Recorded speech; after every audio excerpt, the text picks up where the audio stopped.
Tracing Your Family Roots. I'm Chuck Mason, and my co-host today is Janelle Blue. Janelle is the president of the Mount Vernon Genealogical Society, and Mount Vernon is our sponsor. And with us today is Bob Dunsfield. Bob is the SIG coordinator for the Fairfax German SIG, and he has been a guest with us before and agreed to come back. And today we're going to talk about something that's important to a lot of us, because a lot of us have at least one or more German immigrants. So we're going to talk about Germany and immigration and the ports where they came from. So welcome, Bob. Well, thank you, Chuck. I thank you for having me again, and hopefully I can give some people tips about their ancestor coming to America. And also the big question is where did they come from? Because on the immigration list, it doesn't list their town. So hopefully we'll talk about what they call the Heimat, the home state, or the village that they come from. So that's what I will try to part today to the audience of possibilities where they might find this stuff. And there was a big draw even before the revolution for Germans to come to America. It's not a 19th century or 20th century. It goes back a long way. Why was that? Well, it was somewhat political with the English. I'm glad you talked about it, because Queen Anne, her husband was from the Palatine region, and Louis XIV had invaded that. And so a lot of the Germans decided that were Protestant wanted to get out, and so they started going up to Holland, and while they were sitting there, Queen Anne took pity upon them, and she said, why don't you come to England? And so this started the migration of Germans going to England onto the colonies. Well, as they sat in England, she had to pay them money, and these immigrants or refugees were getting more money than the paupers, and it didn't go well with the English population. So they came up with a method. We need to populate the colonies, and guess what? We can make them work on certain things we need. And so the first ones that go over are the Palatines. That's from the region in which they came. And they said, the Admiralty says, we need people to go ahead to cut the trees and make tar for our boats. And so they set them going to New York. And this is the first time that we get these large mass Germans coming in to help settle the colonies. We had Germans coming before for religious freedoms, but this was more to populate and to help us out with the frontier and also with certain parts of our industry. And so they go to New York, and they get there and they say, we're farmers. we're not lumberjacks. This is not for us. And they were also having issues with Mr. Livingston, because it seemed that he was taking their beer rations away, and also some of the other money that they had for provisions, and it was not a happy thing. And they end up going to to buy land from the Mohawks, believe it or not. And this is where they settle in the Mohawk Valley, and this is why that region is so German today, okay? But that leads us to the fact that because we didn't have a Germany, this was the first one that the people came from a region. And so if you came from Germany, you were known as a Palatine. And so this is the word that people used for German immigrants at the time, was Palatine, okay? And this brings us back to a point, is why were they coming up to Holland? Well, because the Rhine River basically is the river that goes first to Rotterdam, is the major port that you can use. And here again, transportation was all basically water transportation at the time. Yeah. And so the refugees, as they came, would go up to Rotterdam. Now, Rotterdam made a deal with the English. I mean, the Dutch aren't stupid, okay?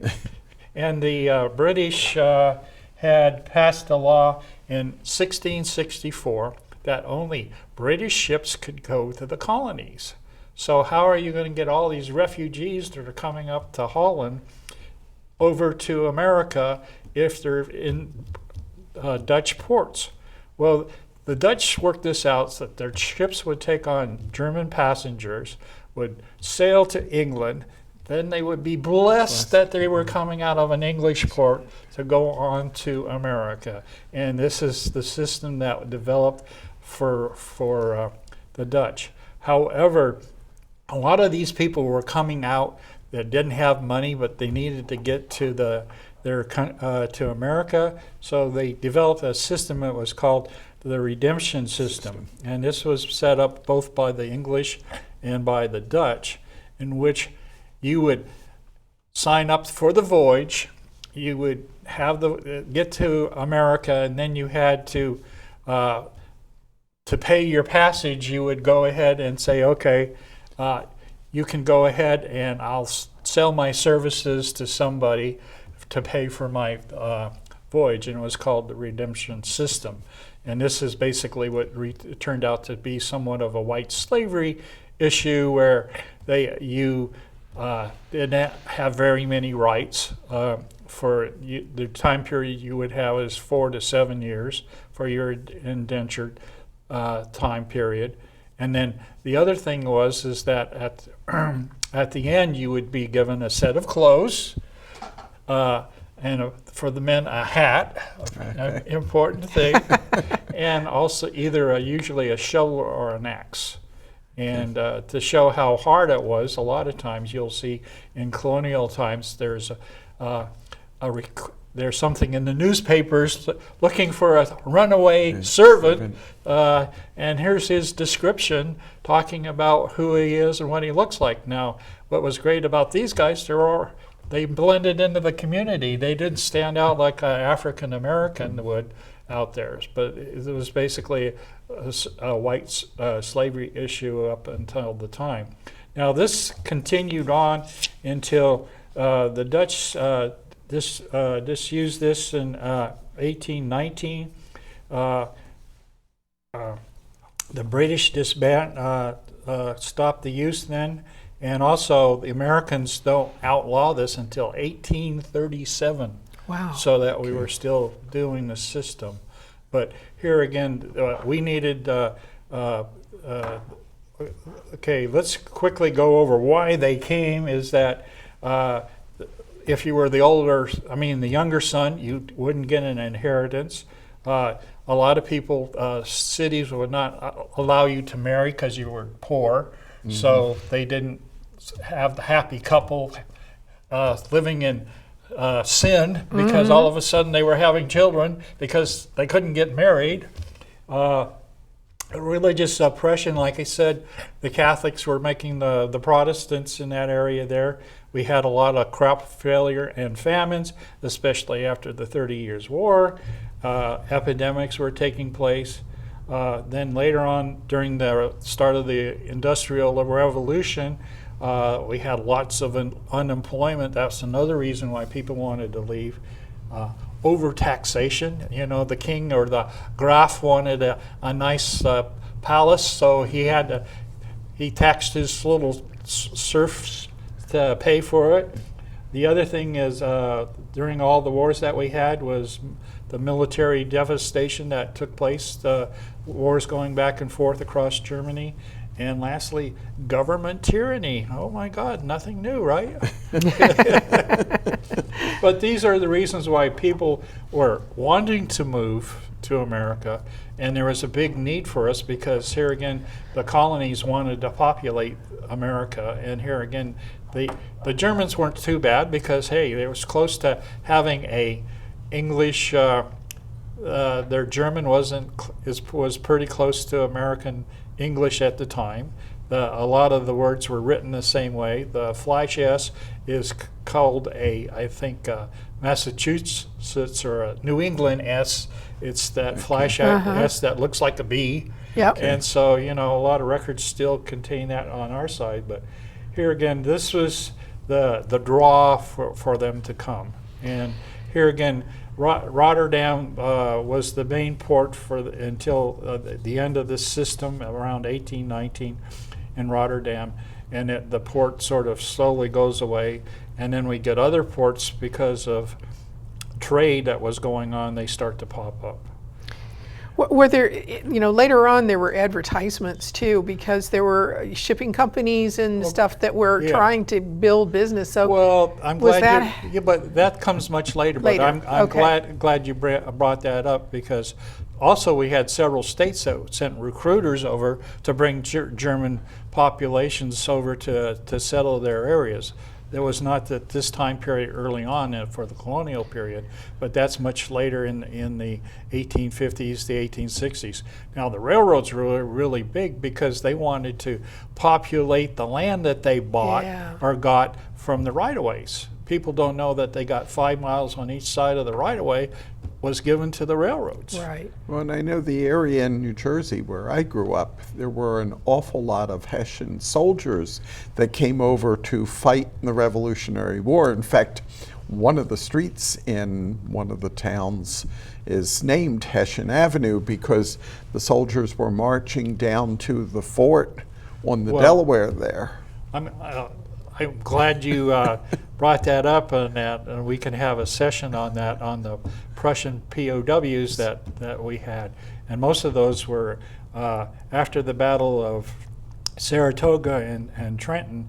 They were marched to get out of the New England area, and Congress wasn't happy with the conventional army. There was an agreement between Burgoyne and Gates that was going to ship them all back to England, but they wanted to make sure that good old King George had to pay for all of his Hessians that were here, so it was easier to keep them here, and then they all ended up going someplace. And for us here in Virginia, we had them down in Charlottesville. It was the ones that came out of Saratoga, and that's why we have Hessian Barracks Road in Charlottesville. So yes, they were, and believe it or not, they did contribute to the American cause, because they were very efficient in the certain trades that they had. One was there was a German gentleman that produced 90% of the shoes for the Continental Army, and he employed most of Hessian shoemakers to that. Another one was a foundry in Pennsylvania, was not very efficient on cannon making until they got 8 Hessians there, and the quality of their cannons improved. So there is a society, and I forget the name, I didn't come prepared for that, but you can go ahead and you can get a document talking about your ancestor being a Hessian and you're descended from them. Approximately 10,000 came over, and probably 3,000 stayed here, either in the United States or went to Canada, because also the ones that stayed with the British Army up in Canada when they ended were given land up there. Were they volunteers? No. Do you get to volunteer? No, your king or graf or whoever was in charge says, I'm going to make money off of you.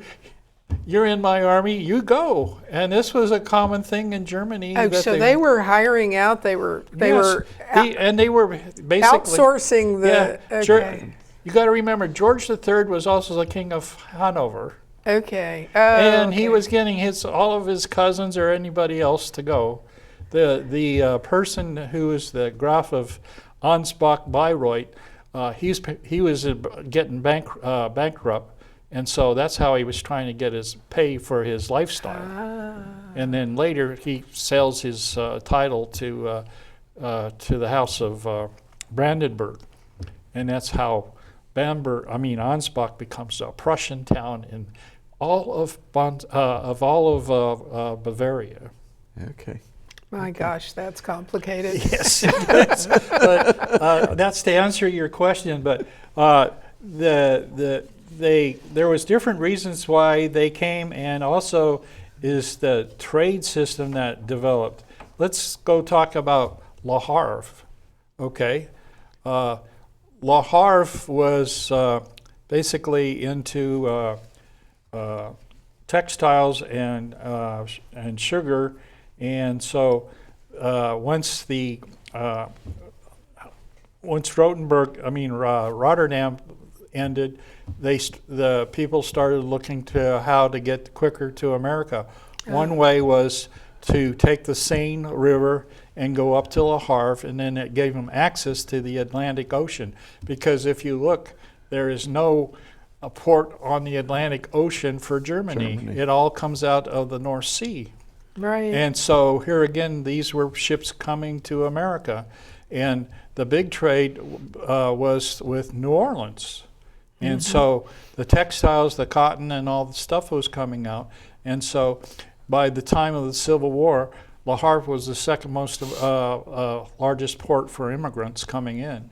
And so you had either they were usually German or Irish.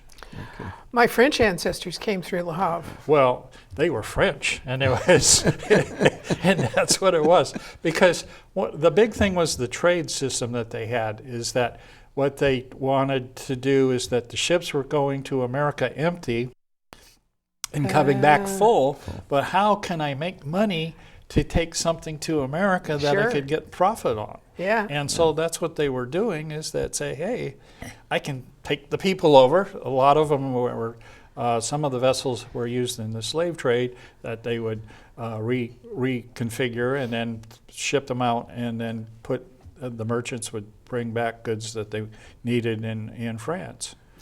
And so Yeah, my ancestors were part of the Castros colony to Texas. So that's how they, yeah. And of course that happened with a lot of shipping, where they were bringing goods back to Europe from the United States. And so and that leads us take passengers on rather than take an empty ship. And that leads us to the next one, is Bremen. Believe it or not, Bremen was was importing tobacco from the United States. And so one of the things that they said, well, we're sending our ships over that are empty.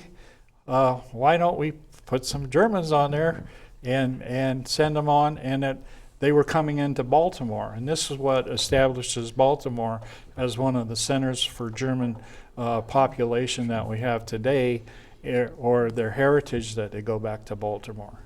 And this started in the 1830s and became a major port for the immigration. And then by 1850, they actually built a sort of a center for the Germans to come in. And this is one of the museums we have today. You can go to Baltimore on the weekend, and they'll show you how they went ahead and brought in the German immigrants to them, and then how they sort of tried to help them out.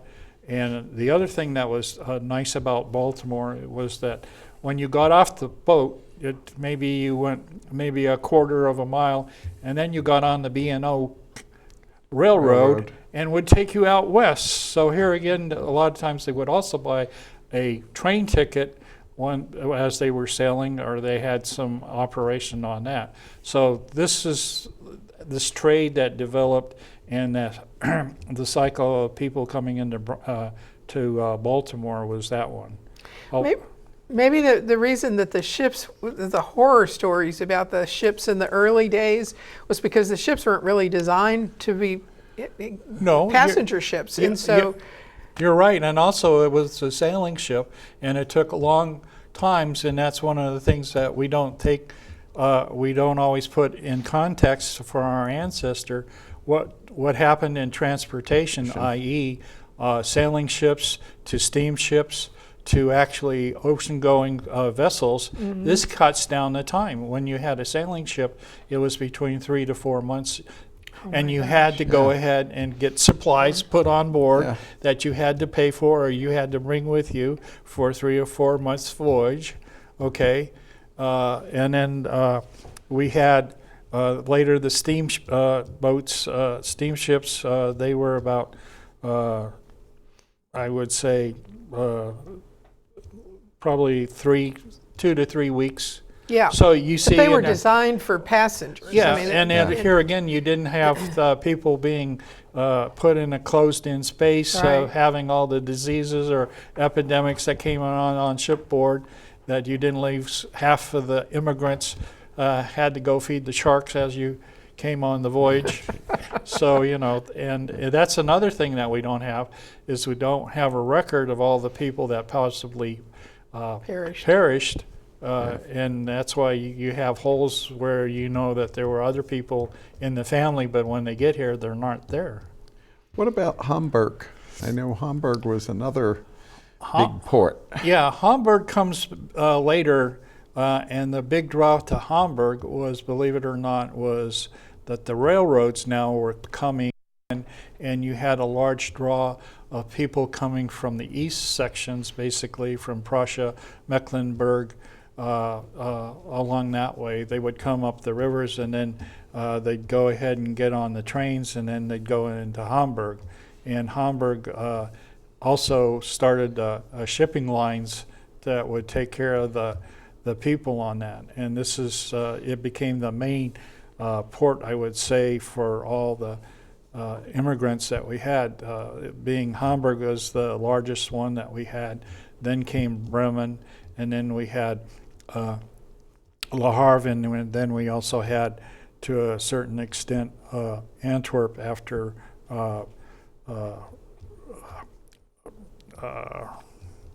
let's see, I want to say Rothenburg, it's Rotterdam on that. So, but here again, these were the ones with access, and later on, as the steamships come in, they're the ones that also are out of Hamburg, and they developed their lines going into New York. Now for Lahar, they basically went to New Orleans, and once the Civil War comes up, that sort of cuts it off, but they also went to New York, Philadelphia, and Charleston. So that you can't always say, my ancestor, because he's here, came out of Lahar. That might not always be true. So that's one of the things we have to look at. Now, we always know about immigration lists, okay, that we had here in the United States. It was Congress went ahead and dictated that we would have passenger lists coming in so they could keep a track of that, and that starts in 1820. And so that's one of the things for us in genealogy has been a boon. But here again, also as we talked last time about on church records, is that there was over 350 different entities in Germany prior to Napoleon. And then after Napoleon, we get down to 39 states. So it was a little bit different. And once again, these are different states that we had. And so on the census records are going to come up that way. But it was, as these migrations came, they came in different waves. The first one was from the southern region, which was Württemberg, Baden, and the Palatinate. These were ones with the colonial period. Then we had from the different wars that were going on. People forget about the wars that we had. We had the war with Holland, with the Dutch, with Schleswig-Holstein in 1863. The Prussians had a war with Austria in 1866. And then we had the French and Prussian War of 1870. So there's a lot of wars going on where people didn't want to be in the military. Yeah. I did some work looking for a family coming to the United States years ago for a client, and they had the sons, and the reason the family story was the boys were going to end up in the military. Well, when I actually found the family, instead of the oldest son being Christian on the passenger list, it was Christina listed as a female, and the family was well documented. So we speculate that to get out of Dodge, he went out dressed as a female rather than a male. I can make a comment.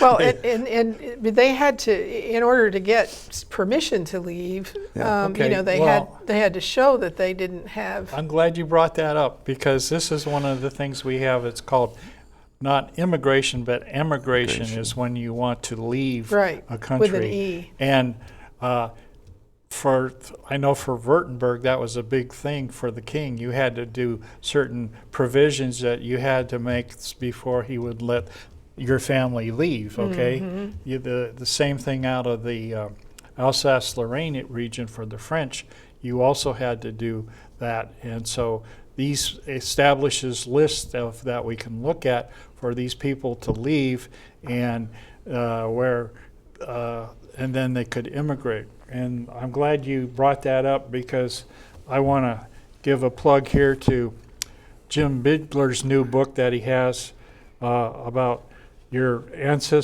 tracing your German roots online, because he has a list here where he talks about, and he goes into great detail where we can find those lists. I was surprised because I knew about the Württemberg list, but I didn't realize all these other lists that existed. And, you know, it makes it a lot easier when you don't have it on the passenger list when they say, oh, I'm from Hamburg, I'm from Hanover, or I'm from Bavaria, or all this other stuff, and you're going, that doesn't help me out. Well, you're lucky if they say that. Usually it's just Germany. Well, that's what we go to, okay? And on this chapter that he has, it's how to identify the place of origin of my ancestor. He starts to talk about these different websites that you can go online. And this is really key to us, is that unfortunately a lot of them might be in German, but here again you can wiggle your way around, and a lot of times they'll have a little British flag on there that'll show you, like, you can get it into English, right, and you can go on. Or use Google Translator. And one of the big ones that we have is this one here. It's just about out of time, okay, Bob. But it's great stuff to look at, to go and play with. You can get that on. It's can available go online at at Amazon, or you can get it at the bookstore. And it's available at the Virginia Room. Virginia Room. Okay, well, we really appreciate this, Bob. It's quite helpful.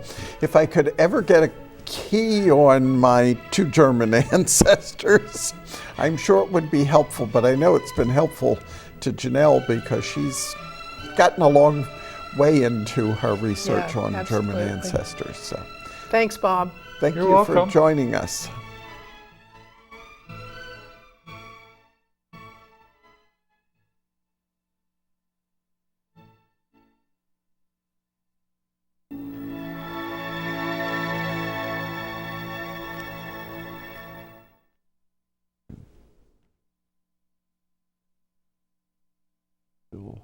Still seeing the picture.